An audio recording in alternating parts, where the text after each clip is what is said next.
So hello dear students, welcome back to this session of ICT virtual classroom. ICT virtual classroom के इस session में आप सभी का एक बार फिर से स्वागत है।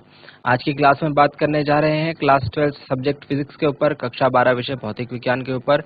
मैं उम्मीद करता हूं आप सबके सब फिट फाइन हेल्दी होंगे और बिल्कुल रेडी होंगे आज की क्लास के लिए। तो चलिए आज की क्लास को स्टार्ट करते हैं। आज हम लोग यूनिट 1 से स्टार्ट करेंगे, स्टार्टिंग से स्टार्ट करेंगे और मैं आपको बताऊंगा कि आपको आगे आने वाली क्लासेस में किस तरीके से जो हमारे सिलेबस में टॉपिक्स हैं उनको पढ़ना है, याद करना है और अपने बोर्ड एग्जाम की तैयारी किस तरीके से करनी है। साथ ही साथ हम लोग क्लास में ये भी डिस्कस करते रहेंगे। तो चलिए स्टार्ट करते हैं आज की क्लास को। फर्स्ट डे है तो हम लोग पहले टॉपिक से स्टार्ट कर रहे हैं। पहले टॉपिक से लास्ट टॉपिक तक सारी चीज़ें यहाँ पर बताई जाएंगी, बस आपको ध्यान से देखने और सुनने की ज़रूरत है। जो भी चीज़ें आपके बोर्ड एग्जाम में आती हैं वो यहाँ पर कवर आपको कराई जाएंगी। तो अपना पूरा ध्यान जो है सामने स्क्रीन पर बना कर रखें। हम चलते हैं व्हाइट बोर्ड पर। सो डियर स्टूडेंट्स, यूनिट 1 है हमारी इलेक्ट्रोस्टैटिक्स यानी स्थिर वैद्युतिकी। ये आपका सिलेबस है मेरे पास, है ना। ऐसा आपको सिलेबस जो है अपना रख लेना है अपने पास, या फिर आप उसे नोट डाउन कर लें, या फिर आप उसे इंटरनेट से जो है अपने कॉपी में उसे आप लिख लें, या फिर आप उसके इस तरीके से प्रिंट आउट ले लें। देखिए डियर स्टूडेंट्स, ये बहुत ज़रूरी होता है, ये बहुत ज़्यादा इंपॉर्टेंट है। इसमें ऐसे कुछ नया नहीं है कि आपको कुछ नई चीज़ें जो आप पढ़ोगे पूरे साल भर वही चीज़ें लिखी हुई हैं, लेकिन फिर भी इसकी इम्पोर्टेंस ये है कि आपके हाथ में अगर ये डॉक्यूमेंट रहेगा तो आपको पता रहेगा कि मैं आगे क्या पढ़ने वाला हूँ क्लास में, या फिर मैंने पीछे क्या पढ़ा क्लास में, है ना। तो आपको अपना सिलेबस जो है वो ज़रूर रख लेना अपने साथ, ठीक है। भले ही आप क्या काम कर लीजिए, आप इंटरनेट से 3-4 उसके टॉपिक जो है 3-4 यूनिट जो है पहले कॉपी में लिख लें, ठीक है, और उसके बाद 3-4 करके 2-3 दिन में आप पूरा सिलेबस जो है वो नोट डाउन कर लेंगे, या फिर सिंपली इसका प्रिंट आउट ले लें। इसमें अराउंड 5-6 पेजेस लगेंगे, आपके 5-6 पेज का ये प्रिंट आउट आएगा। इसमें आपको टोटल मैं आपको एक बार समरी दे देता हूँ। यूनिट 1 से लेकर यूनिट 9 तक 9 यूनिट हैं। कितनी यूनिट है? यूनिट 1 टू यूनिट 9, मतलब 9 इसके एकक हैं, यानी ये मान के चलिए कि 9 इसके चैप्टर नहीं है। यूनिट 1 से लेकर यूनिट 9 तक इतनी यूनिट्स है इसमें। अब हर एक यूनिट के अंदर जो चैप्टर हैं वो अलग अलग हैं। हर एक यूनिट के अंदर नंबर ऑफ चैप्टर्स अलग अलग है। जैसे मैं अगर यूनिट 1 की बात करूं तो इसके अंदर 2 चैप्टर हैं। जैसे मैं यूनिट 4 की बात करूं तो इसके अंदर भी 2 चैप्टर हैं। तो टोटल जो चैप्टर है हमारे पास 9 यूनिट में जो टोटल चैप्टर हैं वो हमारे पास है 14। 9 यूनिट में जो टोटल चैप्टर है वो है 14। डियर स्टूडेंट्स, आपको एक और बात बता देता हूँ, सिलेबस जो आप लोगे वो आप जो करंट ईयर है 2022 से लेकर 2023 वाला जो सेशन है इसी सेशन का निकालना। पिछले सेशन का अगर आप सिलेबस निकालोगे या पुराना सिलेबस अगर आपके पास होगा तो काफी सारे टॉपिक्स जो है वो रिवाइज हो चुके हैं। सिलेबस आपका रिवाइज हो चुका है। इस साल आपका जो सिलेबस है वो पिछले से साल का जैसा नहीं है। इसीलिए इस साल का जो करंट आप जिस साल में पढ़ रहे हैं वो वाले सेशन का आपको सिलेबस लेना है। इसमें आपको 9 यूनिट दिखेंगी। 9 यूनिट के अंदर टोटल 14 चैप्टर आपको देखने को मिलेंगे, ठीक है।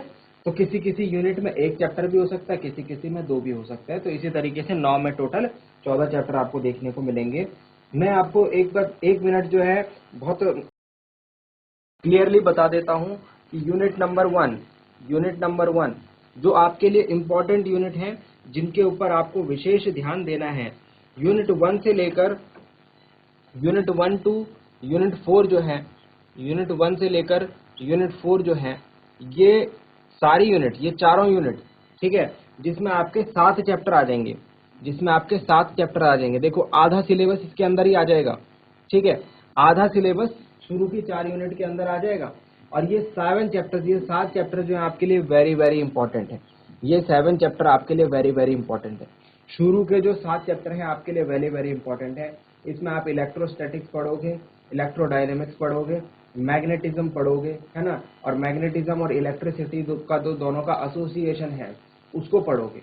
मतलब बहुत इंटरेस्टिंग चीजें पढ़ोगे और बहुत इंपॉर्टेंट चीजें भी पढ़ोगे। तो शुरू के 7 चैप्टर कोई भी मिस मत करना, बिल्कुल ध्यान से पढ़ना। क्लास में सारी बातें एक एक जो है इंपॉर्टेंट तरीके से बताई जाएंगी, अच्छे तरीके से समझाई जाएंगी। पहले से 7 चैप्टर के बीच में आधा सिलेबस आपका वहीं कवर हो जाएगा। और अगर आप देखें जरा ध्यान से तो अराउंड अराउंड आपका जो 70 मार्क्स का पेपर है उसमें से आप ये मान के चलिए 50% मार्क इन सात सात चैप्टर्स के ही होते हैं। 50% जो नंबर होते हैं वो इन 7 चैप्टर के ही होते हैं। ठीक है, अब इसके बाद आपको मिलेगी यूनिट 5 और इसके बाद मैं आपको एक और इम्पॉर्टेंट यूनिट सजेस्ट कर रहा हूँ, वो है यूनिट नंबर 6। यूनिट नंबर 6 है आपका ऑप्टिक्स और मैं इसको बहुत ज़्यादा इम्पॉर्टेंट मानता हूँ। आपके जो क्लास 12 फिजिक्स है इसमें 2 चैप्टर आते हैं, चैप्टर 9 और चैप्टर 10, चैप्टर 9 एंड चैप्टर 10। ध्यान से सुनिएगा, चैप्टर 9 और चैप्टर 10 को अगर हम देखें तो ये ओवरऑल हमको देखने को मिलता है 15 नंबर का, और ये 4 चैप्टर हमको देखने को मिल रहे हैं अराउंड कितने नंबर के, ये 4 चैप्टर हमको देखने को मिल रहे हैं 30 to 35 मार्क्स के।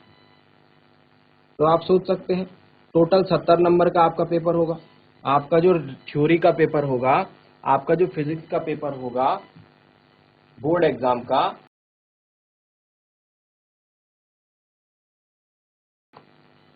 वो 2 पार्ट्स में डिवाइडेड रहता है। ये बात आप भी जानते होंगे, लेकिन मैं फिर भी आपको एक बार एक्सप्लेन कर देता हूं। थ्योरी एंड प्रैक्टिकल, थ्योरी का और प्रैक्टिकल का। थ्योरी का जो पेपर होता है डियर स्टूडेंट वो 70 नंबर का होता है, 70 मार्क्स का, और प्रैक्टिकल 30 मार्क्स का। अब ये प्रैक्टिकल वर्क जो है जो आप लेबोरेटरी में करोगे, जो आपका वाइवा एग्जाम होगा, जो आपकी फाइल बनेगी, जो आप 2 प्रैक्टिकल्स परफॉर्म करोगे, उसके बेसिस पर ही आपको नंबर प्रैक्टिकल वाले दिन मिलेंगे। लेकिन ये 70 मार्क्स में से मैंने आपको बता दिया आधे नंबर तो ये 7 चैप्टर के और 10 से 15 नंबर ये 2 चैप्टर के हैं। बात समझ रहे हैं आप? तो आपको अराउंड ये मान के चलिए कि आपके 50 प्लस मार्क्स जो है ये दोनों इतनी यूनिट्स में ही कवर हो गए, पहली से लेकर 4 और छठी यूनिट। मतलब टोटल आपके पास कितनी यूनिट है? 9 यूनिट है ना? टोटल आपके पास कितनी यूनिट है? 9 यूनिट्स है। उन 9 में से आपको 5 यूनिट में 50 से ज्यादा नंबर मिल जाएंगे। ठीक है,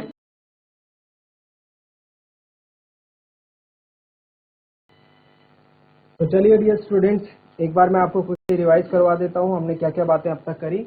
हमने अब तक बात करी कि फिजिक्स का जो आपका पेपर आएगा बोर्ड एग्जाम का वो 70 मार्क्स का आएगा। थ्योरी का पेपर 70 नंबर का आएगा और 30 नंबर का उसमें प्रैक्टिकल का आपका लैब वर्क का पोर्शन रहेगा। इस 30 नंबर में आपसे जो वाइवा पूछा जाएगा प्रैक्टिकल वाले दिन और जो आपके प्रैक्टिकल फाइल बनेगी, साथ ही साथ आप जो प्रैक्टिकल्स परफॉर्म करेंगे उनके बेसिस पर आपको 30 नंबर ये मिलने हैं। ठीक है, और जो 70 मार्क्स है वो 70 मार्क्स के लिए मैं आपको बता रहा हूँ कि किस तरीके से आपको वो 70 मार्क्स में से आपको मैक्सिमम मार्क्स हासिल करने हैं। अब आपके पास जो समय है वो जुलाई से मानकर चलिए दिसंबर और जनवरी तक का समय आप लेकर चलिए, है ना? ऑलमोस्ट हाफ ईयर जो है वो जा चुका है। अब आधा साल का आपके पास समय है, 6 से 7 महीने का समय। तो मैं आपसे क्या कह रहा हूँ, ये हमारे पास यूनिट 1 से लेकर यूनिट 6 तक ये 6 यूनिट है। 6 यूनिट में आपको टोटल मान के चलो 50 मार्क्स अराउंड आपका कवर हो रहा है। 70 में से 50 मार्क्स आपके इन 6 यूनिट में से आ जाएंगे, है ना? और ये 6 यूनिट्स ऐसा नहीं कि बहुत ज्यादा टाइम टेकिंग है, 3-4 महीने में हम इन 6 यूनिट्स को अच्छे तरीके से कवर अप कर सकते हैं। बाकी के बचे हुए जो टाइम होगा उसमें हम इसके आगे की यूनिट को, आगे की 3 यूनिट को कवर कर सकते हैं, है ना? वो उतना ज्यादा टाइम हमारा नहीं लेंगी। तो ये 6 यूनिट्स जो है हमको इनको डिटेल में पढ़ना है, हमको इनको जल्दी जल्दी नहीं पढ़ना है क्योंकि इंपॉर्टेंट है। ठीक है, और आगे आपको ये बहुत ज्यादा हेल्प करेंगी। ठीक है, आगे की फर्दर आपकी क्लासेस में अगर आप इनको यहाँ पर अच्छे तरीके से कवर अप कर लेते हैं। साथ ही साथ मैंने बताया आपके बोर्ड एग्जाम में भी आपको ये अच्छा खासा वेटेज देकर जाएंगी। 50 प्लस मार्क्स जो है आपके इन यूनिट से आ जाएंगे, पहली यूनिट से छठी यूनिट तक। पांचवी जो यूनिट 6th यूनिट में एक 5th यूनिट है बीच में, 5th यूनिट है, इनके बीच में 5th यूनिट आएगी। ठीक है, वो छोटी यूनिट है, मतलब ऐसा नहीं कि वो बहुत बड़ी यूनिट है, छोटी सी यूनिट है। वहां से भी 2-4-5 नंबर के क्वेश्चन जो है पूछ लिए जाते हैं। तो अगर आप पहले से छठे यूनिट पढ़ लेते हैं, मेरा कहने का मतलब ये है 1st to 6th यूनिट आप पढ़ लेते हैं तो आपको 50-55 नंबर आराम से आप उसमें कवर अप कर लेंगे। ठीक है, तो अगर आप यहाँ तक पूरे ध्यान से पढ़ेंगे, इसके बाद की जो 3 यूनिट्स है वो हम लोग लास्ट के जो 2 महीने बच जाएंगे उसमें कवर अप कर लेंगे। तो ये हमारा प्लान रहेगा, ये हमारा एक तरीका रहेगा आपके बोर्ड एग्जाम के लिए। ठीक है, इस स्ट्रेटेजी पर हम वर्कआउट करेंगे। आपको क्या करना है डियर स्टूडेंट, सबसे पहले ये सिलेबस जरूर इकट्ठा कर लेना है। सिलेबस आपके पास रहेगा। आपको क्या करना है, जब क्लास स्टार्ट होती है, जब क्लास चल रही है, कौन सा टॉपिक क्लास में पढ़ाया जा रहा है उसको टिक कर देना है। जो टॉपिक क्लास में पढ़ाया जा रहा है उसको टिक कर देना है। ऐसे डेली क्लास में जो टॉपिक पढ़ाया जाएगा टिक हो जाएगा। लास्ट में आपको पता लग जाएगा कि हमने क्लास में कितने टॉपिक पढ़ लिए। ये सिलेबस, इसके अंदर से ही पेपर आना है, इन टॉपिक से ही पेपर आना है। अब मैं ज्यादा बात नहीं करूंगा, मैं आपके सामने एक स्ट्रेटेजी रख रहा था। ठीक है, तो आप लोग जो है अपनी अलग अलग स्ट्रेटेजीज अपने हिसाब से बना सकते हैं, है ना। हर किसी का अपना अपना माइंड होता है, हर किसी का अपना अपना स्ट्रॉन्ग सब्जेक्ट होता है। अगर आपका स्ट्रॉन्ग सब्जेक्ट फिजिक्स है तो मैं चाहूंगा कि आप 70 के 70 मार्क्स जो हैं वो थ्योरी में अचीव करने के लिए जाएं। और अगर आपको फिजिक्स में दिक्कत आती है तो आप 55-60 तक का टारगेट लेकर चल सकते हैं, उसमें कोई समस्या नहीं है। जो आपका स्ट्रॉन्ग सब्जेक्ट है उसमें आप पूरी लगन, पूरी मेहनत से ध्यान दीजिए। बाकी फिजिक्स में आपकी पूरी मदद मैं करूंगा। ठीक है, मैंने आपको एक स्ट्रेटेजी बता दी। जो बच्चे अपने स्ट्रेटेजी के साथ काम कर रहे हैं वो अपने स्ट्रेटेजी के साथ जाएं, कोई समस्या नहीं है। लेकिन जिनके पास अभी तक कोई स्ट्रेटेजी नहीं, कोई तैयारी नहीं थी, उनके लिए मैंने एक फ्लो चार्ट, एक रफ डायग्राम आपके दिमाग के सामने रख दिया है। फिर से बता रहा हूँ, फिजिक्स का जो आपका बोर्ड एग्जाम का पेपर होगा 70+30 होगा। 70 मार्क्स को आपको लिखना है बोर्ड एग्जाम में। प्रैक्टिकल 30 नंबर का होगा, वो अलग होगा, वो एग्जाम से पहले हो जाएगा। उसमें आपका प्रैक्टिकल बेस्ड क्वेश्चन रहेंगे। आपके थ्योरी में टोटल 9 यूनिट्स में से पेपर आएगा। टोटल चैप्टर 14 रहेंगे। उन 9 यूनिट्स में से मैंने आपके सामने 5 यूनिट लिखी हैं जहां से आपको 50 नंबर के अराउंड का पेपर देखने को मिलेगा। ठीक है, और ये यूनिट्स जो है थोड़ा टाइम टेकिंग भी है, थोड़ा समय इनमें हमको लग सकता है। तो ये यूनिट्स जो हो गई आपके लिए बहुत ज्यादा इंपॉर्टेंट हो गई। इसके बाद की यूनिट नंबर 6 के बाद की यूनिट नंबर 7, 8 और 9 ये हमारा ज्यादा समय नहीं लेंगी। इनको हम अच्छे तरीके से 1.5-2 महीने में कवर अप कर सकते हैं। तो ये मेरा एक प्लान है, ये एक स्ट्रेटेजी है जो मैंने आप लोगों के साथ शेयर करी है। इसको आप लोग नोट डाउन कर लें। और फिर हम आज जो स्टार्ट करने जा रहे हैं वो यूनिट 1 को स्टार्ट करने जा रहे हैं, इलेक्ट्रोस्टैटिक्स। मैं थोड़ा सा आपको इंट्रोडक्शन देने की कोशिश करूंगा कि पिछली क्लासेस में आपने क्या सीखा है और उसको यहाँ पर जो है हम किस तरीके से अप्लाई करने वाले। तो 2 मिनट का टाइम, जल्दी से इसे नोट डाउन करेंगे, फिर हम आगे बढ़ते हैं।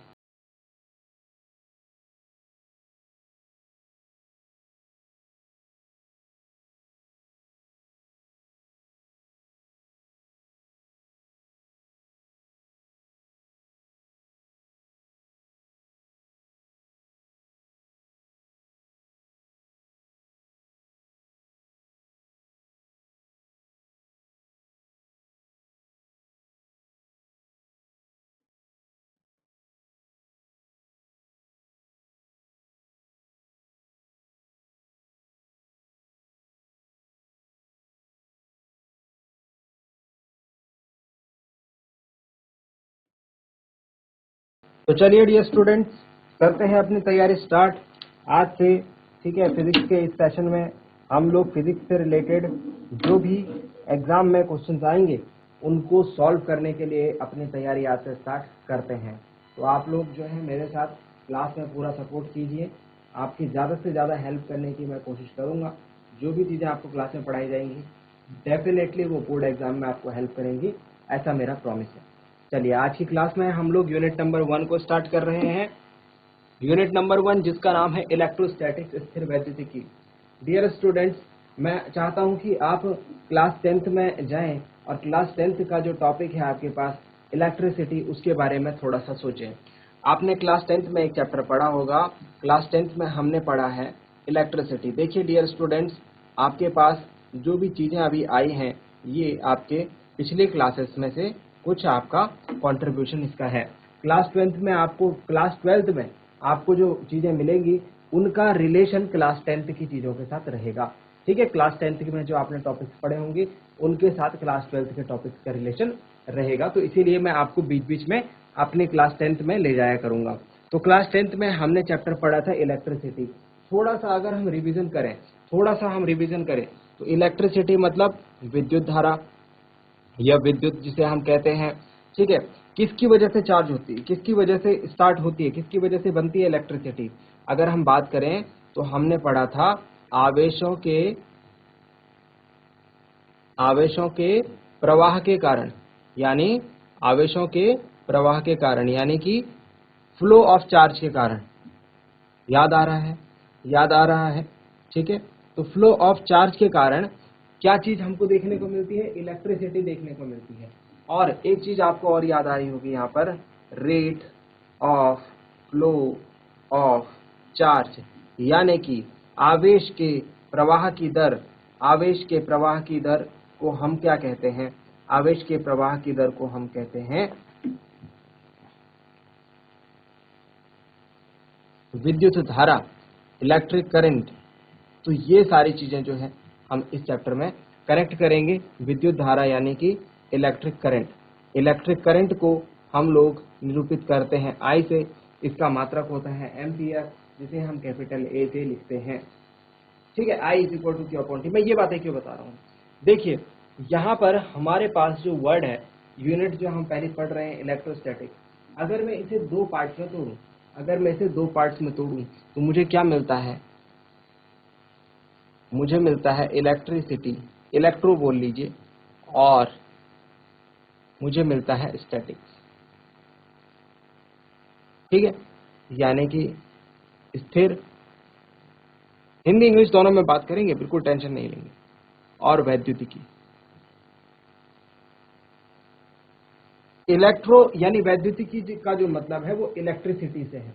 और इलेक्ट्रिसिटी आपने देखा किससे कनेक्ट है, इलेक्ट्रिसिटी जो है वो आवेशों पर, आवेशों से कनेक्ट है, यानी कि चार्जेस से कनेक्ट है कहीं ना कहीं। तो इलेक्ट्रो यानी वैद्युतिकी का मतलब मैं निकाल सकता हूं आवेश से, यानी चार्जेस से। और स्टैटिक्स का मतलब क्या होता है भाई, स्थिर। स्टैटिक्स का मतलब क्या होता है, स्थिर। स्थिर यानी रुका हुआ। अब आपने अगर ये वर्ड पढ़ लिया, अब मैं क्लास 10th की जो बात है उसको यहाँ पर वाइंड अप कर देता हूँ। अब आपने अगर ये वर्ड पकड़ लिया तो आप आगे की बातों को समझ जाएंगे। स्थिर मतलब रुका हुआ, यानी एट रेस्ट। तो अब आप बता सकते हैं मुझे इलेक्ट्रोस्टैटिक्स क्या है, अब आप मुझे समझा सकते हैं इलेक्ट्रोस्टैटिक्स क्या है। इलेक्ट्रोस्टैटिक्स यानी कि स्थिर वैद्युतिकी भौतिक विज्ञान की वह शाखा है, फिजिक्स की वो ब्रांच है जिसमें हम आवेश और आवेश के गुणों का अध्ययन करते हैं। और कब, जब आवेश स्थिर हों, जब आवेश रुके हुए हों। Okay, electrostatics is that branch of physics in which we study about charges and property of charges in which charges are at rest। आवेश को स्थिर रहना है, आवेश रुके हुए रहेंगे तभी वो इलेक्ट्रोस्टैटिक्स के अंदर पढ़े जाएंगे। अगर आपका आवेश चल रहा है, फिर रहा है, घूम रहा है, तो उसको इलेक्ट्रोस्टैटिक्स के अंदर हम कंसीडर नहीं करेंगे, उसको हम फिजिक्स की एक सेपरेट ब्रांच में लेकर जाते हैं, इलेक्ट्रोडायनेमिक्स के अंदर। वहां पर हम जो गतिशील आवेश होते हैं उनका और उनके गुणों का, उनकी प्रॉपर्टीज का अध्ययन करते हैं। तो ये बात मुझे लगता है आपकी समझ में आ गई होगी, इसे आप जल्दी से नोट डाउन कर लीजिए। हमने क्या बात करी यहाँ पर कि इलेक्ट्रोस्टैटिक्स यानी कि स्थिर वैद्युतिकी भौतिक विज्ञान की वह शाखा है जिसमें हम क्या बात करते हैं, जिसमें हम ये बात करते हैं कि आवेश और आवेश के गुणों का अध्ययन। अच्छा, मैं बोल रहा हूँ, आप लोग लिखिए, मैं डेफिनेशन बोल रहा हूँ, आप लोग लिखिए। स्थिर वैद्युतिकी, स्थिर वैद्युतिकी भौतिक विज्ञान की वह शाखा है, स्थिर वैद्युतिकी भौतिक विज्ञान की वह शाखा है जिसमें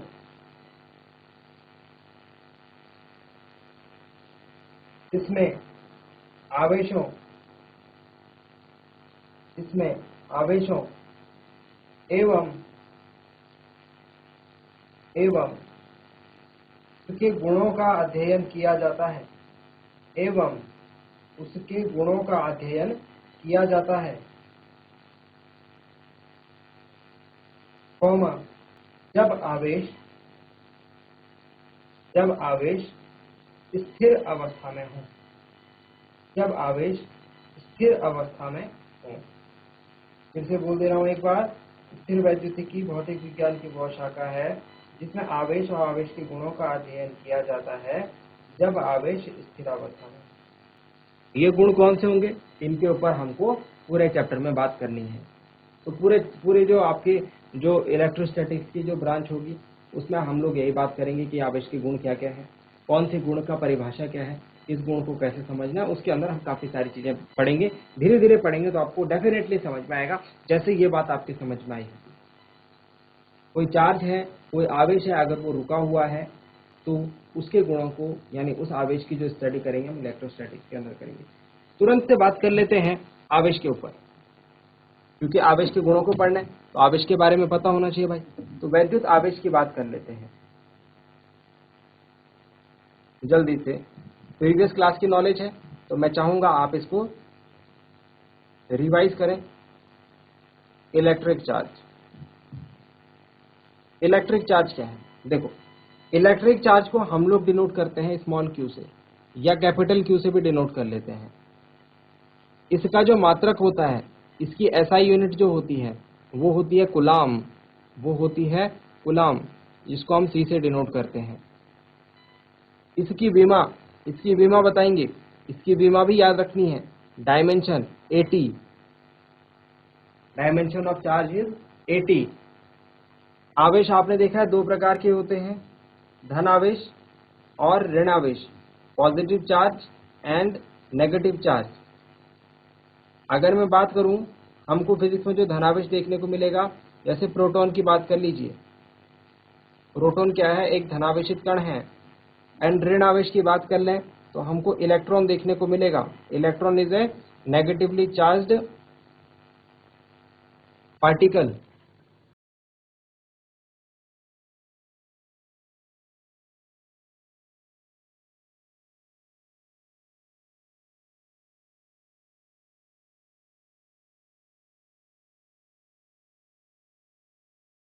तो इलेक्ट्रिक चार्ज की जो प्रॉपर्टीज हैं वो आप इलेक्ट्रिक चार्ज के बारे में जो आपने बेसिक बातें हैं वो नोट डाउन कर लेनी है, वो ध्यान रखनी है। एंड नेक्स्ट क्लास में हम लोग बात करेंगे इलेक्ट्रिक चार्ज के बारे में, इलेक्ट्रिक चार्ज की प्रॉपर्टीज, एडिशन, कंजर्वेशन, क्वांटाइजेशन और द्रव्यमान और आवेश किस तरीके से एक दूसरे से रिलेटिव हैं या फिर डिफरेंट है, इसके ऊपर। तो आगे आने वाली क्लास में हम लोग इस टॉपिक के ऊपर बात करेंगे, ठीक है। अभी हमने इलेक्ट्रिक चार्ज के आज पहले कॉन्सेप्ट को समझना स्टार्ट किया है, तो जल्दी से इसे नोट डाउन कर लें। सो डियर स्टूडेंट्स, उम्मीद करते हैं आज की क्लास में आपको जो बातें बताई गई हैं वो आपकी समझ में आई होंगे, आपको इंटरेस्टिंग लगे होंगे और साथ ही साथ आपने उन्हें नोट डाउन भी किया होगा। ये भी उम्मीद करते हैं घर से आप इन चीज़ों को एक बार रिवाइज करके जरूर लाएंगे, अपना सिलेबस जरूर अपने पास रख लें। मिलते हैं अगली क्लास में ऐसे ही किसी इंपॉर्टेंट और इंटरेस्टिंग टॉपिक के साथ। क्लास से जुड़े रहने के लिए आप सभी का बहुत बहुत धन्यवाद। Thank you very much and have a nice day.